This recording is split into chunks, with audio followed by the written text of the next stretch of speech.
I was nervous and I had fear about coming back in September. And, like looking back now, I could not be more grateful that we're here at ND. I've always known it and I've always said it, but I think it just really sent it home now, just like how special Notre Dame is.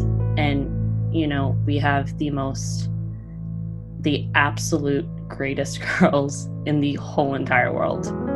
And, like my heart does break and my heart feels that we've missed out on some of those norms that make ND so special. Things as big as like junior retreat last year or even graduation. But like, honestly, I'd say I'd have to miss the little things, like even just those 3 minutes between class, standing out in the hallways, those crowded and loud hallways, and everyone's jumping or singing and laughing or running because they don't want to be late for Miss Stenosis class, or walking with their head in their notebook trying to get those notes in before they're about to take a test. I think it's just those little things, those small things that like make ND home and Chino and the comfort. And like what I've tried to tell myself, or at least what I hope, is that, when we eventually do get back to this like sense of norm or whatever that may look like, is that when we have those experiences, they're just going to be that much more special, and they're going to be even more special because we've gone through everything we've gone through and we've gone through everything together. Some of the hardest parts about quarantine was not seeing all of my friends and classmates during my junior year of high school. I also didn't get to participate in my extracurriculars such as Glee Club and drama. The hardest part about quarantine for me was the lack of social interaction. I really missed my friends. I miss talking. I miss laughing. I miss screaming. I miss being a teenager and having fun. I really learned how much I value like being here and spending time with people and being with people, and how much I need that to be alive. My sister. My hardworking and intelligent friends. My great-grandma. My mom. My brother. My grandmother and my brother. My mom does. My grandma Trudy.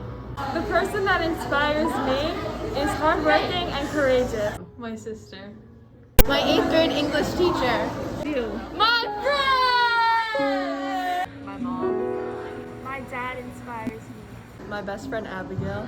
My mom inspires me. The strength of my two grandmothers, because they've had to quarantine and isolate themselves from everybody else in their family, and they've been doing so completely alone. So their strength and hope during this time, especially their faith in God, has been incredibly inspiring to me. Tell me something good. Tell me something good, I ask myself in the quiet of my mirror. Usually there's always noise, you see. A full feed of information. City lights that are never sleeping. My senses so overstimulated that everything becomes nothing until everything was taken away. But not everything. Not really. Just enough to make it quiet. Just enough for the weight of uncertainty and tragedy to bolt you down to bed. But you are still aware of the fortune you have to be immobile on a mattress, as others are paralyzed on rubble. Because I have the privilege to be immobile on a mattress, I tried to search for an alarm so alluring that it would give me the courage to look at the date and chastise myself for how much time has passed into nothing. I never found it. Instead, I was told that my immobility was a gift, that my palpable fear could have a positive spin, to waste my breath on small talk when others couldn't breathe, that one day soon, watching the world burn from my window would be a funny anecdote. I was being told something, but its good was a falsehood. And to be frank, I'm scared of the mundanity of my own sadness. I'm fatigued from my body's lack of movement.